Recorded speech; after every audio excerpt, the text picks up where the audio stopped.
I have a problem. Sometimes I get an insatiable hunger for Metroidvanias every few years. It's become such a problem I've decided to bring this up with my doctor, and unfortunately they could not understand why this was an issue. I tell them that I've finished Aria of Sorrow and Metroid Zero Mission more than 20 times combined, but that's not all. I've developed a taste for randomizers, and I genuinely fear for my future. Once again, the doctor looked at me confused and asked why don't I just play a new game that's now over a decade old. I snapped. In a blind rage, I murdered my doctor and used his bloody corpse to build a PS1 so that I could finish Castlevania Symphony of the Night for the 11th goddamn time in this limited lifespan I was given. Woe is my existence. Why is that so dark? Why did I write this? What's wrong with me? Symphony of the Night is responsible for half of the Metroidvania genre. Games in this genre usually lean towards one half of the genre, embracing one side's tropes rather than being an amorphous blob. Kinda like how we're treating Soulsborns right now. Oh, this game has stamina management, dodging, and blocking. It's just like Dark Souls. Where Metroid is more sci-fi, charting unknown worlds, and a general sense of isolation, usually with a focus on range combat, Vania is more about the RPG side, finding new gear, leveling up, and getting close and personal. Again, broad strokes, however, it's important to make that distinction. Imagine going to someone who loves Doom 2016, a game about vast visceral combat and tight arena design, and giving them a copy of Arma 3. What? It's a first-person shooter. I thought you'd like these, right? Symphony of the Night's core gameplay loop is pretty simple. Roam the halls of the castle and murder anything in your way until you hit an obstacle. Then pick a new direction until you find a way to get past that. This would be easy if you started at a decent power level. We will meet again. What?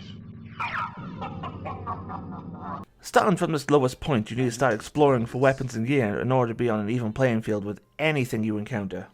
This is one of the biggest draws of Metroidvanias for me, being at the bottom of the food chain, poring over the map to find any advantages I can get, while engaging my internal desire to just simply explore and see cool things. Part of Symphony of the Night's lasting appeal is its approach to visuals. The pixel art is fucking gorgeous. Sorry for being so blunt, but the technical level of 90s Konami artists are something to behold. And behold Alucard you shall. The first thing anyone's going to notice is his staggering animation sets. Oh, that he's hot. I could do too.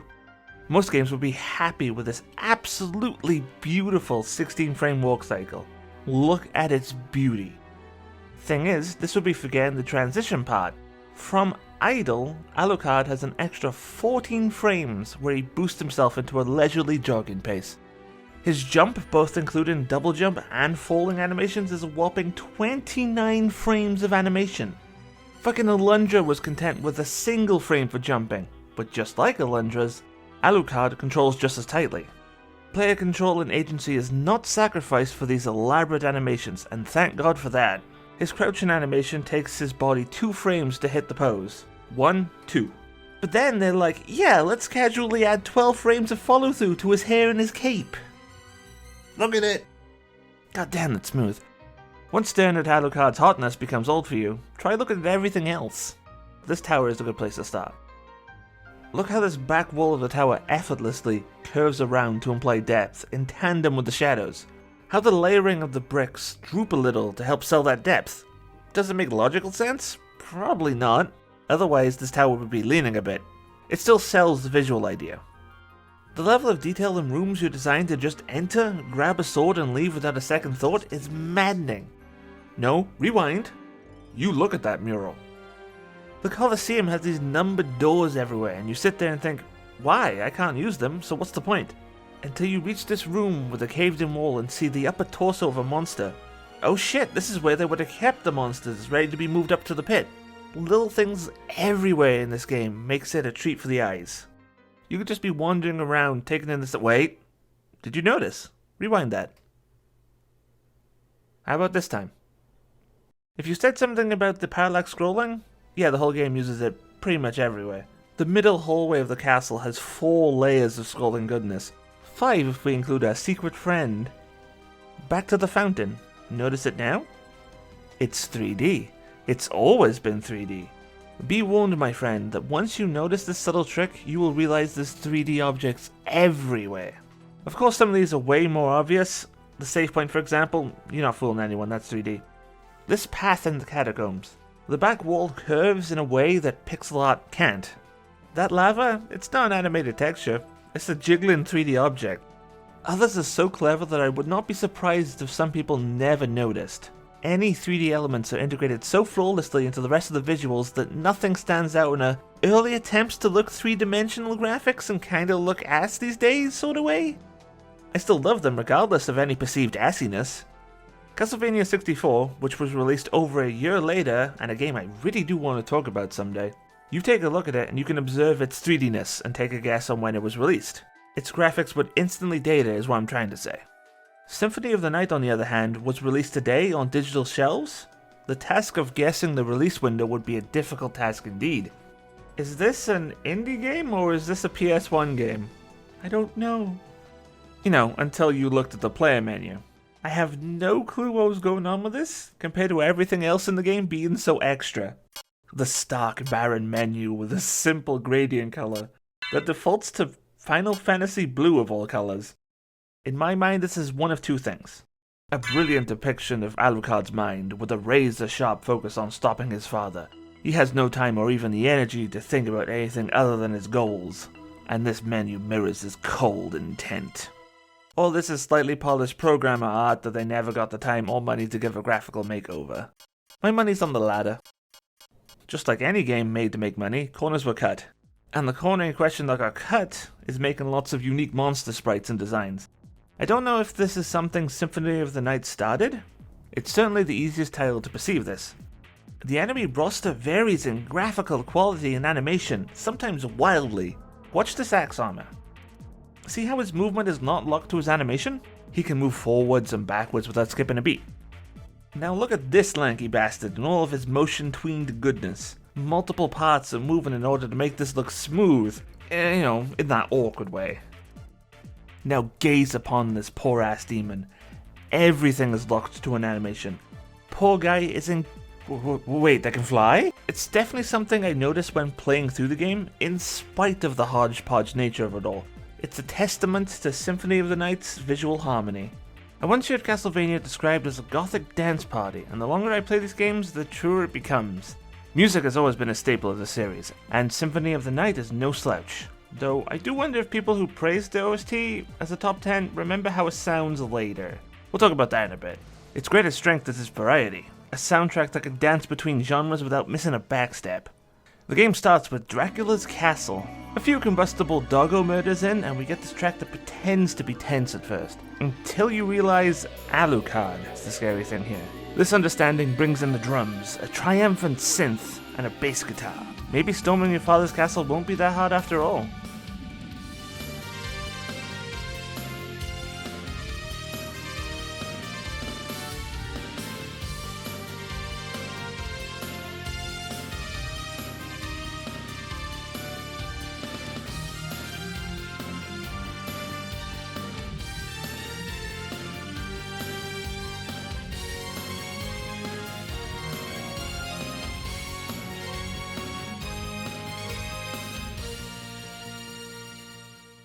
Now compare that to Wood Carving Partida, which kicks those unrefined sounds out the window and reminds you that this is a place for the upper echelon of society. Those that can appreciate a taste of class.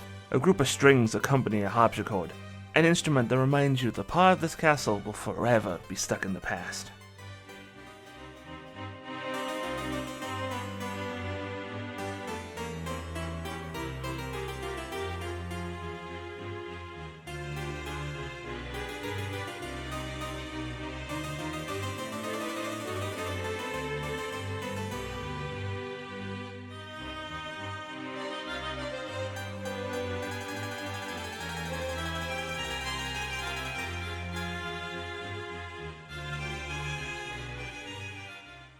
Falling down underneath the castle finds you in the cold depths, where crystal teardrops fills the caverns. The drums make a return lathered in reverb. A sustained piano and groovy bass let you know that you probably remember the way out, though you have this sinking feeling that something awful was forgotten here.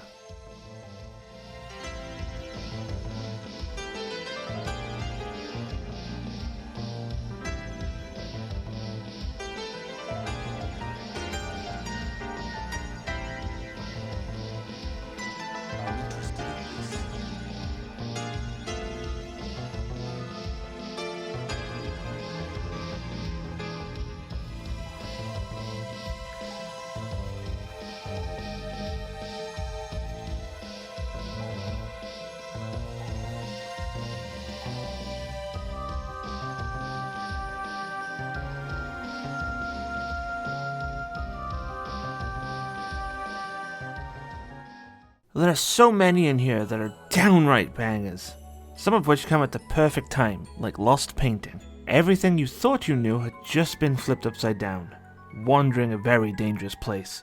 Opening a door to a new area nervously and you hear this.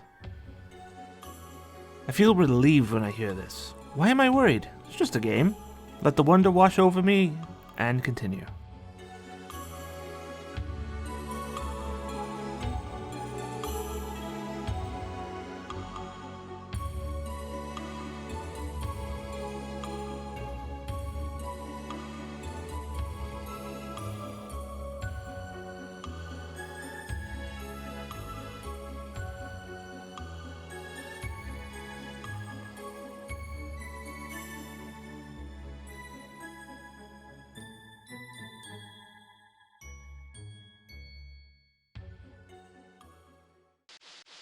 Then, of course, you continue into a new area, and you hear it again.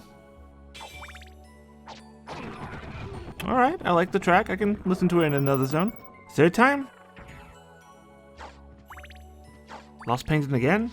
Alright. This is my biggest gripe with the soundtrack. The latter half only has a few new tracks that get repeated on repeat. One of which thankfully does not, but falls flat regardless.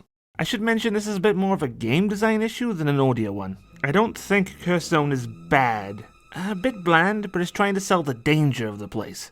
A worse version of a Colosseum, a place known for bloodshed and death. Shades of your own memory literally try to murder you. However, it's populated by floating, goofy bull skulls, and I'm late game Alucard. I'm not scared, I'm ambivalent. We're far too removed from any sort of vulnerability this track is trying to impart.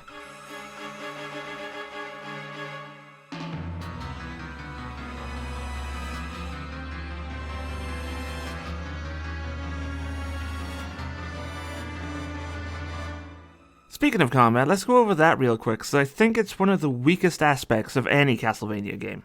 Now don't confuse that with me saying that combat is bad. It's not. It's just not that deep either. Let's start with the enemies you find while exploring, aka 90% of the game. Almost everything you encounter is treated like a quick obstacle in your way, something to smite and feel good about.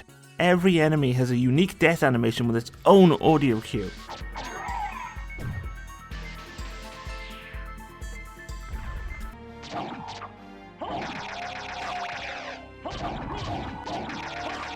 So thankfully dispatching anything you find is always a treat, especially once you level up.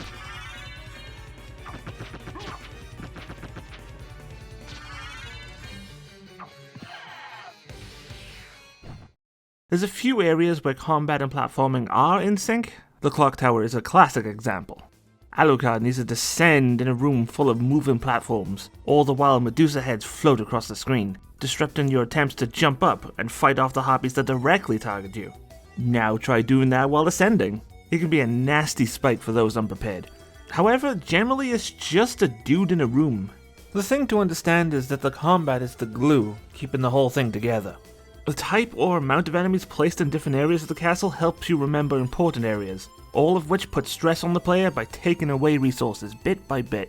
It won't set the world on fire, but it's important and cathartic, which is way more vital to the game. Weirdly, I do think Alucard has a moveset to support a more in-depth combat system. though for some reason most of it is hidden from the player, most likely a deliberate choice from the devs to reward experimentation and discovery. Given the difficulty of Symphony of the Night, I think that was the right choice, cause holy shit is some of this stuff overpowered.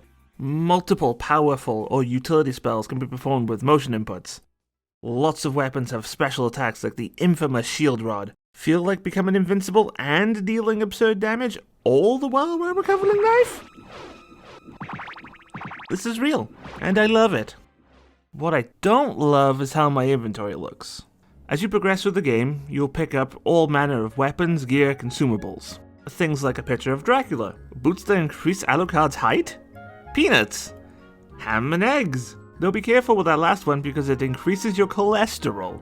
Every flavor of elemental resist potions, a neutron bomb, ninja throwing stars, Jay's necklace, a stone mask, Danny. I have zero clue what most of this does. I'm sure some of it is really powerful and a speedrunner's best friend, yet I'm not gonna waste time opening my inventory to consider what options I have when I can just hit them. You know? Or throw salt. Salt is weirdly good, by the way. It doesn't matter how many blades of Ardnula you throw at me, with descriptions that read effective against critics. I found this combat knife, and I'm just gonna dick stab anything I see to death. This is why how Symphony of the Night handles its loot is good, actually. Okay, maybe not that level of clickbait. I think the whole gamut of gear was designed for two types of players, the veterans and the newcomers. Veterans who know this game inside and out, who casually do 100% punch-only, no spells Final Destination playthroughs, know how to make use of this stuff optimally. The newcomers, however, will be rewarded with something for exploring the castle, even if they go in completely the wrong direction. We can sit here and argue about the implementation of consumables. First-time players will eventually find something that agrees with them. That's why I think the gear is the way it is. Throw everything at the wall and eventually something will stick, even if 90% of it ends up in the trash. Before going into the late game stuff, I want to bring up some of the characters you meet in the castle, as they are important to the story. The game opens up with you playing as Richter, with him storming Dracula's throne room. And we get some of the most infamous voice acting in video game history. Die, monster! You don't belong in this world! It was not by my hand that I'm once again given flesh. Your words are as empty as your soul. Mankind ill needs a savior such as you. What is a man? A miserable little pile of secrets. But enough talk. Have at you! After the boss fight, this sequence ends with one of the coolest transitions I've ever seen. No, it cannot be!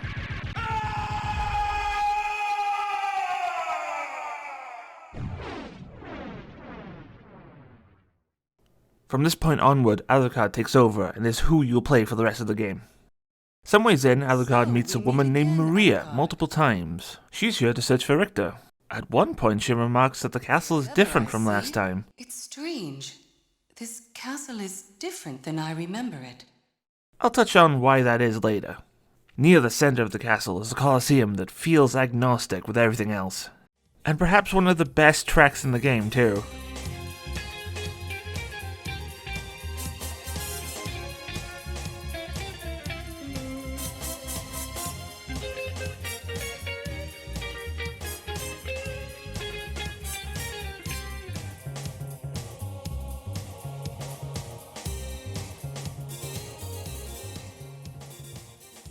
It's here we come face to face with Richter, who claims to own this castle, and summons enemies to kill Alucard. Something is clearly wrong here. Alright, so I'm going to talk about the ending and stuff beyond that. This game is not played for the story, and I think the cool thing that was a twist in 1997 is probably known to most people. But if you genuinely don't know anything about it and was thinking about playing, skip to this timecode if you somehow don't know about any of this stuff.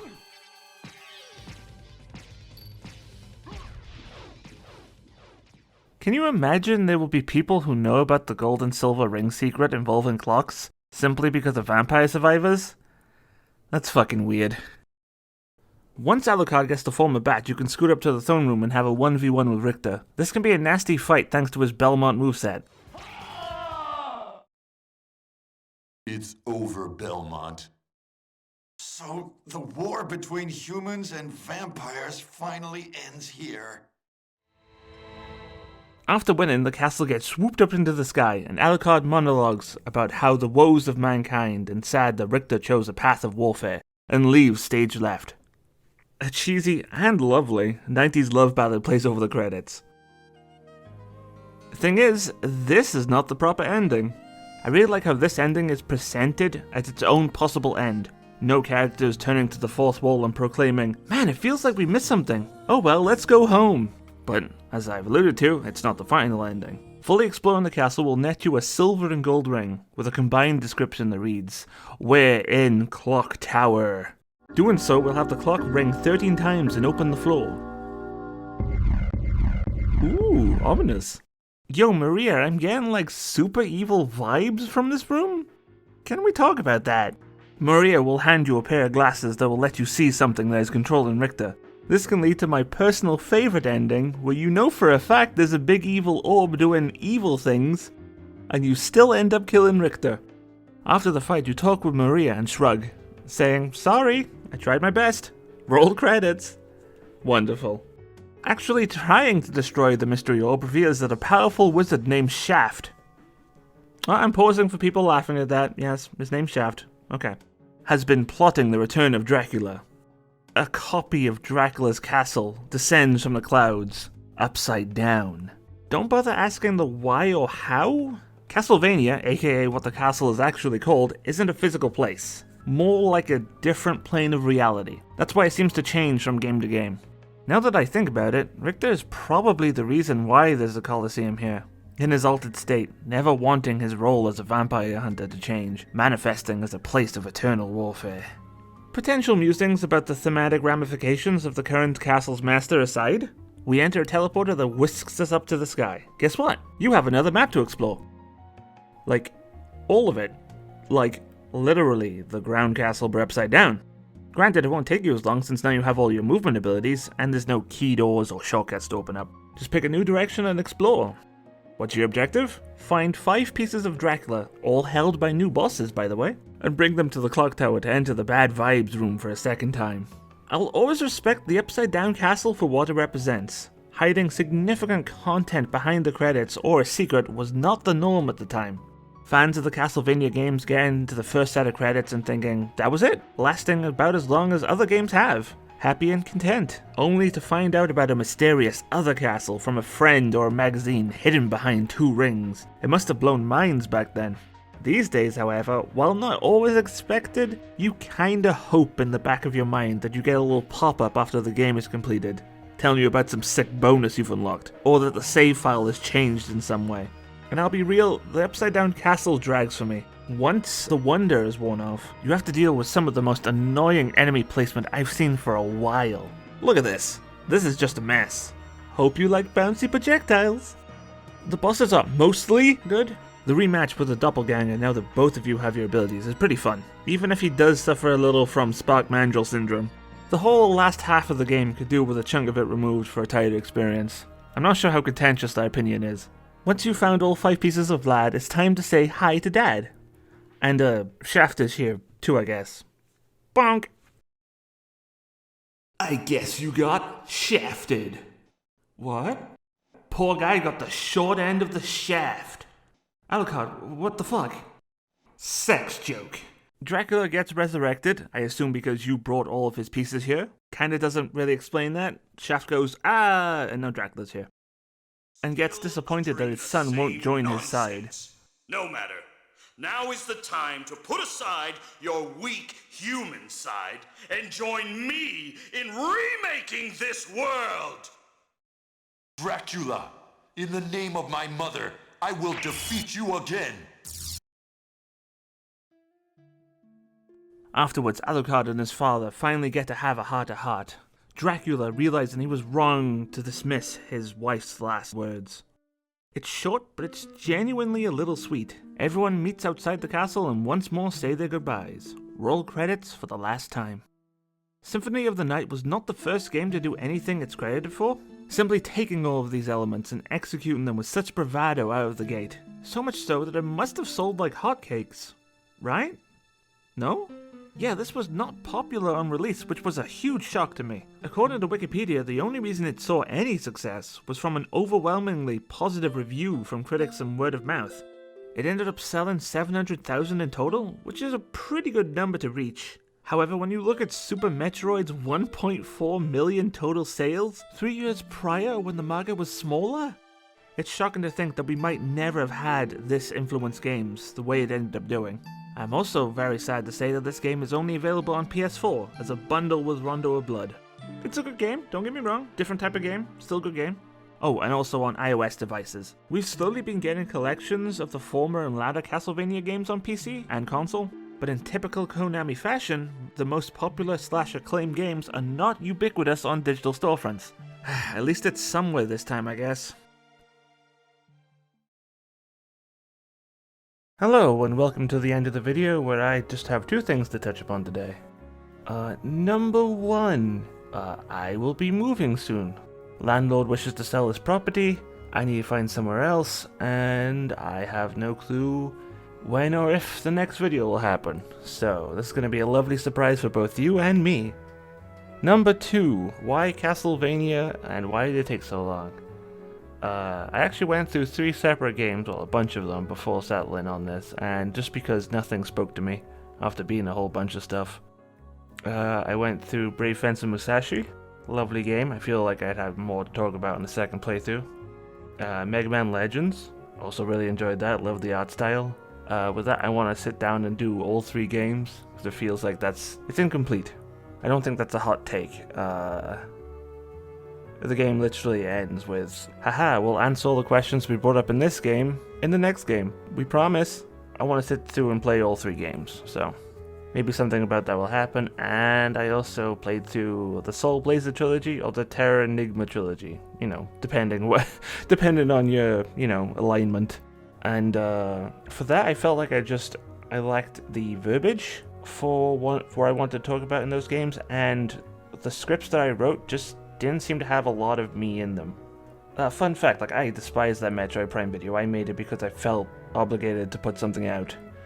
And it's rushed and it's bad, and I don't think it has a lot of me in there, apart from like that one joke with a with a space pirate kills the guy and just, you know, he spins in this Final Fantasy music.